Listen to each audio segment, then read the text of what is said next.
¿Qué tal, amables televidentes? Bienvenidos. Muchas gracias por acompañarnos en un capítulo más de la serie Patrimonios Mexicanos de la Humanidad. Estamos nuevamente en la espléndida biblioteca de don Fernando Solana. Agradecemos a la familia Solana el permitirnos estar aquí para realizar estos programas. Hoy toca el turno a una importante zona arqueológica muy cercana a la Ciudad de México. Seguro ya supieron que nos referimos a la ciudad prehispánica de Teotihuacán. Este patrimonio cultural de México fue inscrito en la lista del Patrimonio de la Humanidad por la UNESCO en el año de 1987. Y para hablarnos de esta monumental zona arqueológica, hoy nos acompaña la arqueóloga doctora Verónica Ortega Cabrera, subdirectora del sitio arqueológico. Doctora, muchísimas gracias por acompañarnos el día de hoy. Hola, ¿qué tal? Buenas tardes. Muchas gracias por la invitación. Gracias a ti por venir. Sin duda, la zona arqueológica de Teotihuacán es la más conocida por todos los que vivimos en la Ciudad de México. ¿Cuántos visitantes tiene de promedio? Pues mira, generalmente tenemos entre 2 y 3 millones de visitantes al año, aunque en los años más recientes hemos estado rebasando un poquito esas cifras, pero sí, definitivamente es el sitio arqueológico más visitado de México. ¿De qué países nos visitan más? Particularmente de México. El 80% de nuestros visitantes son mexicanos. El 20% restante son extranjeros, principalmente norteamericanos. Pero poco a poco hemos tenido ya un aumento de visitantes, sobre todo asiáticos. Correcto. ¿Cómo es en relación a otros sitios arqueológicos del país? En relación a cuanto a su nivel de visitantes, como te decía, es el sitio arqueológico más visitado del país e incluso yo me atrevería a decir que el sitio arqueológico más visitado de Latinoamérica. Por estar en el centro de México es un gran atractivo turístico para todas las personas que llegan a la Ciudad de México y por supuesto también por su importancia cultural atrae a personas de todos los rincones de nuestro país. Al estar tan cerca de la ciudad, ¿fue de los primeros sitios arqueológicos en descubrirse? Así es. De hecho, pues el sitio arqueológico siempre estuvo referenciado en las fuentes históricas. Existen diversos códices en donde aparecen las ruinas representadas, porque siempre estuvo dentro del imaginario colectivo de las sociedades del centro de México. Pero ya para el siglo XIX empieza a haber un interés científico de conocer quiénes habían construido esos edificios, aunque se sabe que desde el siglo XVII ya había habido intentos de saber si los montículos que se veían eran artificiales o naturales. Se sabe que don Carlos de Sigüenza y Góngora hizo sus primeras excavaciones en la pirámide de la Luna justamente para ver esto, si era un edificio hecho por las manos del hombre o se trataba solamente de un montículo. Pero como te decía, en el siglo XIX ya hay una serie de viajeros y expertos que comienzan a hacer los primeros mapas de la ciudad y posteriormente ya viene el primer gran proyecto arqueológico oficial durante el gobierno de Porfirio Díaz, donde se empiezan a excavar algunos edificios y particularmente la pirámide del Sol es explorada por el arqueólogo Leopoldo Batres. ¿Cuáles fueron los criterios principales para inscribir en la lista de patrimonios mundiales? Bueno, primero que nada, su monumentalidad. La ciudad es enorme, 20 kilómetros cuadrados de extensión aproximadamente, edificios muy grandes como todos sabemos, la pirámide del Sol y la pirámide de la Luna, pero también el gran arte de los teotihuacanos nos dejaron testimonio de mucha pintura mural y por supuesto de la especialización en diferentes manufacturas. También la planeación urbana, el diseño de la ciudad prácticamente es un cosmograma y eso pues por supuesto fue copiado en tiempos posteriores por otras sociedades, particularmente por la mexica. Ese es otro de los criterios por los cuales fue inscrito en la lista de la UNESCO, porque sigue siendo una tradición viva a través de una serie de mitos, de leyendas y por supuesto de este diseño que fue copiado por sociedades posteriores. Además tuvo una gran influencia no solamente en la Cuenca de México, prácticamente en toda Mesoamérica y influenció a diversas culturas, en especial a la cultura zapoteca y a la cultura maya. Teotihuacán quiere decir ciudad de dioses. ¿Eso se debe a su esplendor, a cuestiones religiosas o también a aspectos económicos y comerciales? Bueno, particularmente el nombre fue puesto por los mexicas el vocablo con el que conocemos a la ciudad, es un nombre que los mexicas le dieron a las ruinas que encontraron. Y justamente ellos pensaban que por las dimensiones de los vestigios y por la magnitud de la ciudad, debió haber sido construida por dioses, ¿no? Sin embargo, en realidad no sabemos el nombre real de la ciudad. Nos falta todavía conocer esa parte. Y por supuesto, su influencia fue tan amplia, fue tan grande, que pues realmente atraía a gente de todo Mesoamérica y fue una gran influencia para todas las culturas de su tiempo. Y en cuanto a los aspectos económicos y comerciales. También, de hecho, gracias a que era muy atractiva, por supuesto aquí llegaban manufacturas de todo Mesoamérica y Teotihuacán influía el comercio, las rutas comerciales hacia diversas regiones, como te decía, particularmente hacia el sur de México, aunque también hay presencia de comercio teotihuacano hacia el occidente y el Bajío. Por lo tanto, sí confluían aquí mercancías de todo Mesoamérica. Prácticamente era una ciudad netamente comercial y religiosa. Por supuesto, se aprovechaba esta presencia de viajeros y de comerciantes para también rendir culto a los dioses teotihuacanos, y esto permitía la cohesión y que la gente siguiera llegando a la ciudad en diferentes momentos. ¿Cuál es la importancia de la civilización que fundó y vivió en Teotihuacán? Bueno, fíjate que su importancia radica en el hecho de que fue multiétnica. Es decir, los teotihuacanos lograron generar un sistema social en el que todo el mundo fuera incluido. Es decir, ellos eran muy incluyentes. En la ciudad vivía gente que venía del área maya, de la costa del Golfo de México, de la región oaxaqueña, del occidente de México, y al parecer todos ellos, a pesar de que vivían bajo las normas que establecía el gobierno teotihuacano, tenían la libertad de expresar su singularidad cultural. Es decir, por ejemplo, los oaxaqueños, que traían esta tradición de enterrar a sus muertos en tumbas, como lo vemos en Monte Albán, también lo hicieron en Teotihuacán. Tuvieron además la libertad de adorar a sus propios dioses, no necesariamente a los teotihuacanos. Y esto hizo de Teotihuacán una ciudad pluricultural, ¿no? Que por supuesto le permitía abrir caminos hacia diferentes regiones y la hacía tan atractiva que todo el mundo quería estar ahí, conocer la ciudad. Y de hecho, yo creo que era un prestigio, ¿no? El decir, yo fui a Teotihuacán, soy de Teotihuacán o conozco a gente teotihuacana. Entonces sí influyó impresionantemente en las artes, en la arquitectura, en la astronomía, porque además retomó el conocimiento de muchas regiones y lo fundió en la ciudad.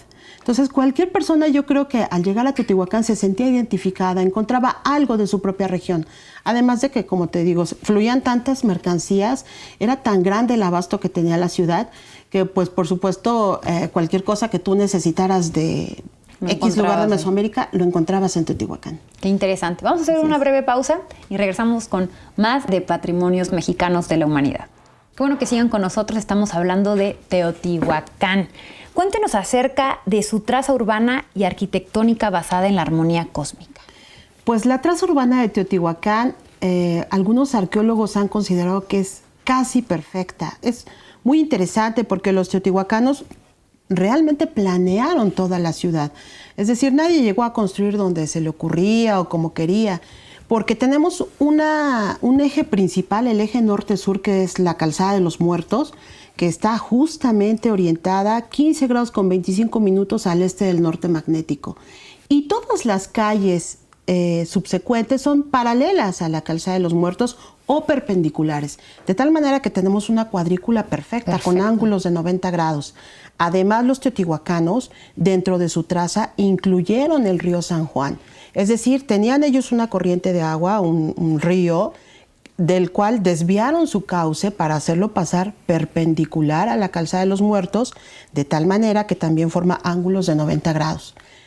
Una vez que diseñaron todo esto en el espacio, entonces empezaron a construir los principales edificios. En este caso tenemos, por supuesto, los más monumentales, que son la Pirámide del Sol, la Pirámide de la Luna, el Templo de la Serpiente Emplumada, y parece ser que el río San Juan, justamente al pasar en medio de la ciudad, divide a la urbe en lo que sería la parte civil, dedicada a lo económico, donde se atendían los asuntos políticos, administrativos, que sería la parte sur de la ciudad, y hacia el norte tenemos la parte sagrada, ¿no?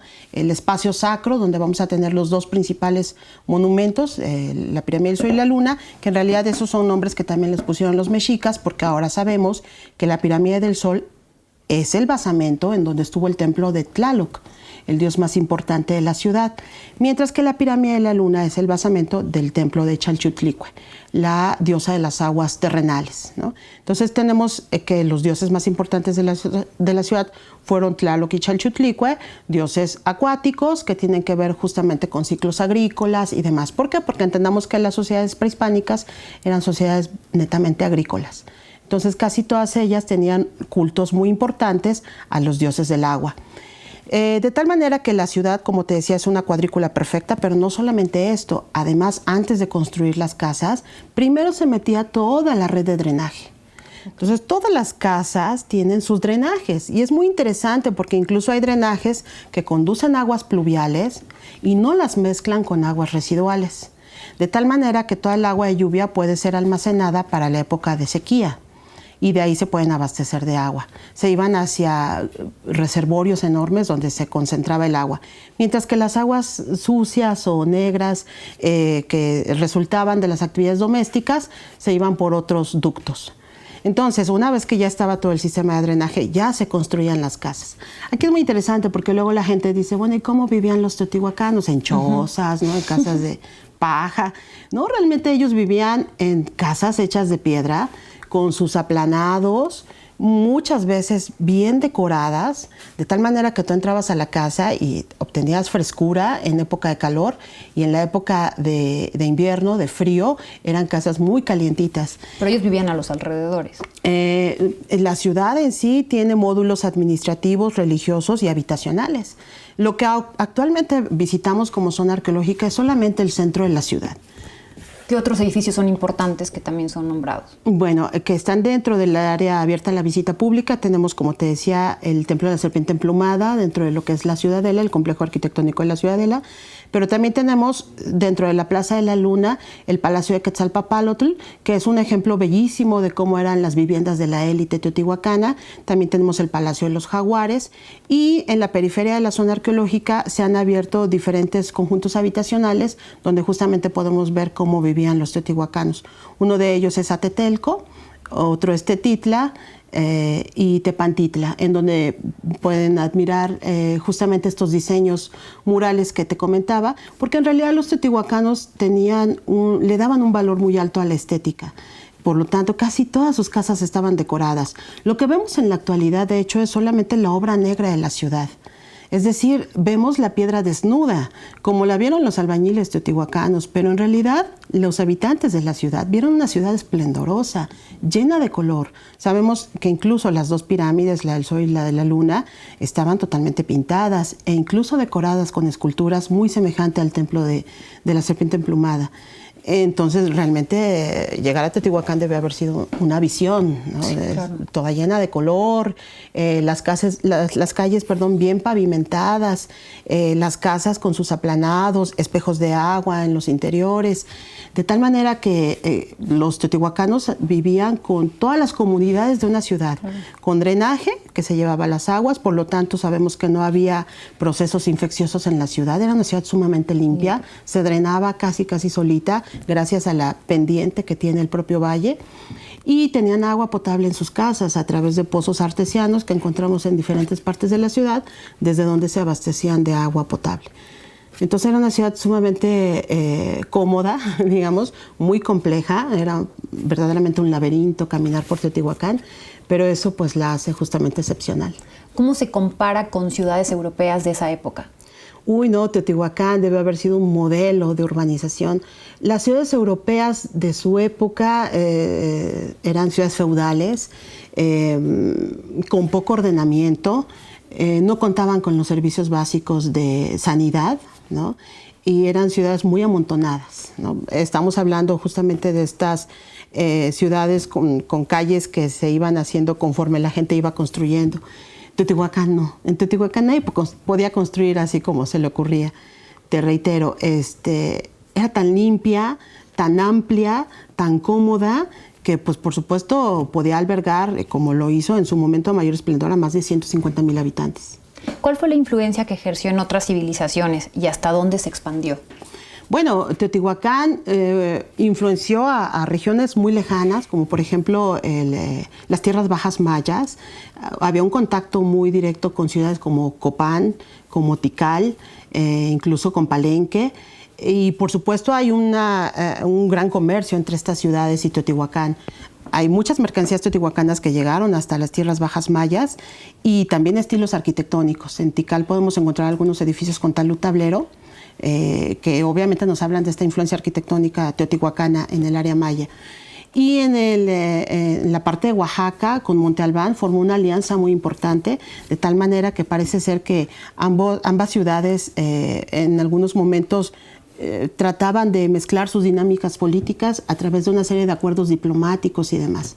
¿Qué te parece si hacemos una breve pausa y ahorita me sigues diciendo? Claro que sí, ¿sale? Con todo gusto. Ahorita volvemos con más. Seguimos con más de Teotihuacán y estábamos hablando de qué influencia ejerció en otras civilizaciones.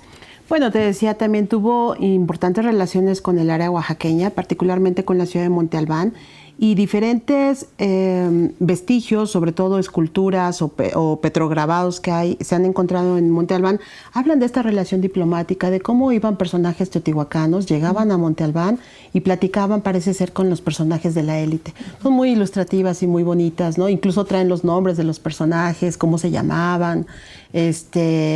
Parece ser que realizaban ceremonias juntos e incluso estas piezas se han hallado en Monte Albán porque son conmemorativas de esas reuniones. En ese momento los zapotecos decidieron dejar una prueba fehaciente de que habían estado ahí los teotihuacanos. Y además tenemos en Teotihuacán presencia, como te decía hace un ratito, de estos grupos oaxaqueños habitando en la ciudad, ¿no? Así como también grupos mayas. Recientemente, por ejemplo, me gustaría platicarte que encontramos en unas excavaciones en lo que se conoce como el barrio oaxaqueño el entierro de una mujer, que es hasta el momento el esqueleto con mayores modificaciones corporales que se ha encontrado en Teotihuacán y que podría estarnos hablando de un personaje muy importante de la élite zapoteca viviendo en Teotihuacán. Este personaje tenía una prótesis de piedra verde, un diente de piedra verde, pero además tenía deformación craneal e incrustaciones de pirita en sus dientes incisivos. Esto no se había encontrado en ningún otro personaje en Teotihuacán y nos habla justamente de esta presencia de gente muy importante de otras regiones, de otras ciudades, viniendo a Teotihuacán, porque pues, por supuesto para ellos, como te decía, era un prestigio estar dentro de la ciudad. Y también hay presencia de arquitectura teotihuacana talud tablero en el área del occidente de México, particularmente en los sitios Tres Cerritos y Tingambato, en el estado de Michoacán, por lo que podemos hablar de esta necesidad de las propias redes políticas y comerciales de los teotihuacanos de estar extendiendo cada vez más su área de influencia. Me sigue sorprendiendo que habían 150,000 habitantes, ni en Europa. Ni en Europa, no. De hecho, fue una de las ciudades más pobladas del mundo en la época antigua. En Europa había ciudades de 10, 15,000 habitantes, 150,000 era algo impensable, sí. Y Teotihuacán lo logró concentrar en un tiempo además no muy extenso, en alrededor de 200, 300 años, gracias a todas estas migraciones y llegadas de personas de todas partes de Mesoamérica. No tuvo competencia Teotihuacán en su momento, ninguna ciudad como Teotihuacán. Teotihuacán tenía 150,000 habitantes cuando Monte Albán tenía 45,000.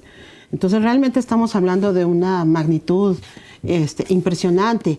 De hecho, no hubo ninguna otra ciudad con tal cantidad de población ni con tal extensión territorial en el territorio mesoamericano hasta el siglo XIX. Incluso yo te puedo decir que la Ciudad de México alcanzó los 100,000 habitantes apenas iniciado el siglo XX, ¿no? Entonces sí, era impresionante la importancia de Teotihuacán y por eso es y sigue siendo el principal polo de atracción en cuanto a sitios arqueológicos en nuestro país. Háblanos más a detalle sobre sus pinturas. Claro que sí, pues Teotihuacán, además de esto, también por su extensión, es el sitio arqueológico con más pintura mural que podemos admirar en México. Prácticamente, como te decía, todo el centro de la ciudad estuvo pintado y tenemos murales maravillosos, particularmente los que están en los conjuntos habitacionales.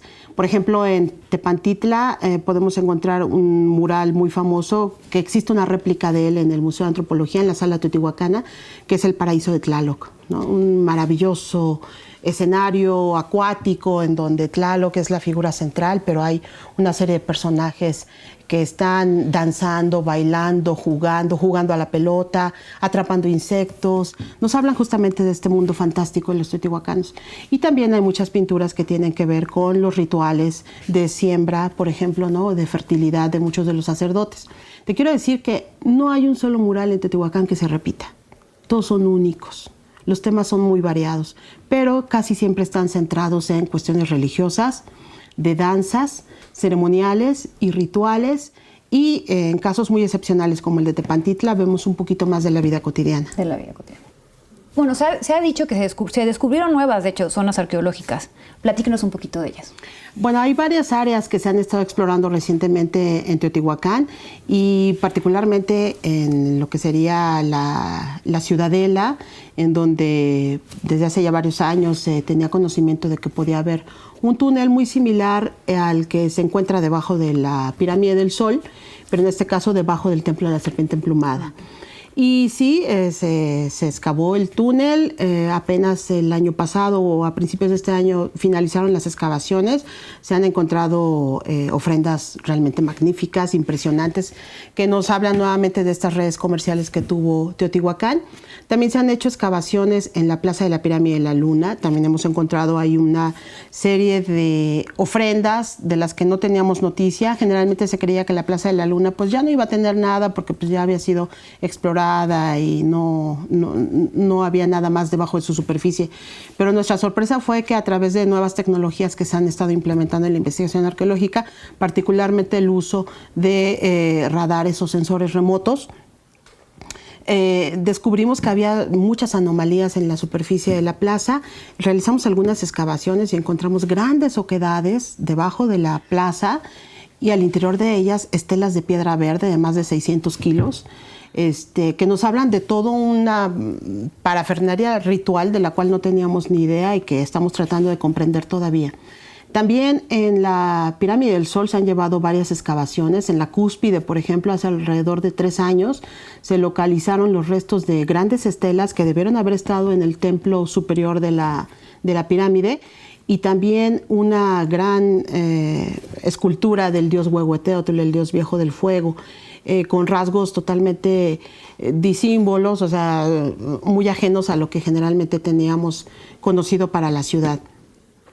Hemos realizado también algunas excavaciones en el barrio oaxaqueño, donde decía este hallazgo de la mujer con mayor cantidad de modificaciones corporales, y también hay excavaciones en el barrio urbano de La Ventilla, en donde pues se ha tratado de definir bien los patrones del diseño y las trazas de las calles, entender la secuencia arquitectónica, cuántas veces fue reconstruida Teotihuacán, porque eso también es muy importante. Generalmente cuando vamos a Teotihuacán decimos, pues qué bonito era, pero Teotihuacán no siempre fue así.